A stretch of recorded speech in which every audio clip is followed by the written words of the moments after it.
So where are the other places you end up going hunting? Like, So I continue always what he start asked. out with Goodwill. Goodwills are my main. Hey. Hey, Goodwills representing. are my main place to hit. Mid-August, I start hunting right away. Goodwills, I'll go an hour this way one day, and then the next week I'll go an hour that way, and then the next week I'll go an hour that way, and the next week I might go 2 hours that way. What's the furthest you've gone? Well, I'm presuming I made a really big loop one time, so I went to Wapaka, Stevens Point, Wisconsin Rapids, Rib Mountain, and then I looped all the way back around to come home. I was gone all day. Was it lucrative? Wapaka had a Don Post skull. The first stop of the day, I found a Don Post 1977 chocolate vinyl skull. The Don Post skulls are super famous because they're in Halloween 3. Right. Like the mask that the kids wear, the skull, that's the Don Post skull. I didn't find the black and white one like in the movie, but it's the same mold. This one was just cast in brown vinyl, so they call it the chocolate vinyl skull. So yeah, that was like super big score for me that day. And then like I found like some Cesar mask and something else like on the way. But like once I hit a score, I can't stop. Like it's like fuck it, gas money, whatever. I'll just keep driving to these Goodwills. It's fun. And like I do like the drive. Like the drive from Stevens Point to Wisconsin Rapids is like a nice drive. Like it's like scenic. But yeah, I think like 2.5 hours technically in one straight way you could count it to Wisconsin Rapids / Rib Mountain. But then like I circled around, so it was like all day. Like I was going to different stops and then circled all the way back around to come home.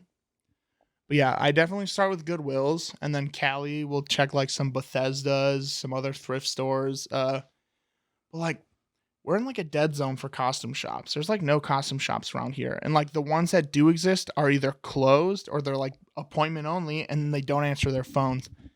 I've been low key harassing one. I say harassing, but it's like I call them, they don't return my calls. I message them, they tell me no, or they don't reply. What do you, they just say no in general? So they like, were, hey, I just want to go. No. yeah, No. they were like selling, but then they weren't. So when they were selling, I was like, hey, I love Halloween stuff. I've been collecting like for a large majority of my life. Like I've only been like collecting for 6 years, but like I've had Halloween masks since I was a little kid. I kept them. I kept all of them. They're in my basement in a tote. Like every mask I've ever worn as a kid is in a tote in my basement. So like I've been obsessed with Halloween like my whole life. Like, can I come in and take a look around before you like sell? And they're like, only wholesale, not individual.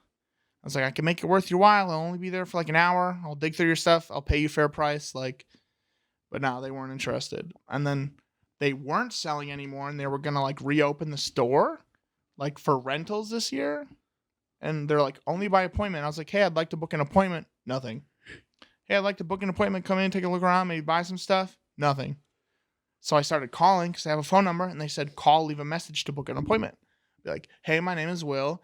I'd like to come this day around this time, or this day around this time, or whenever really is good for you. Just let me know. We can make plans. Nothing.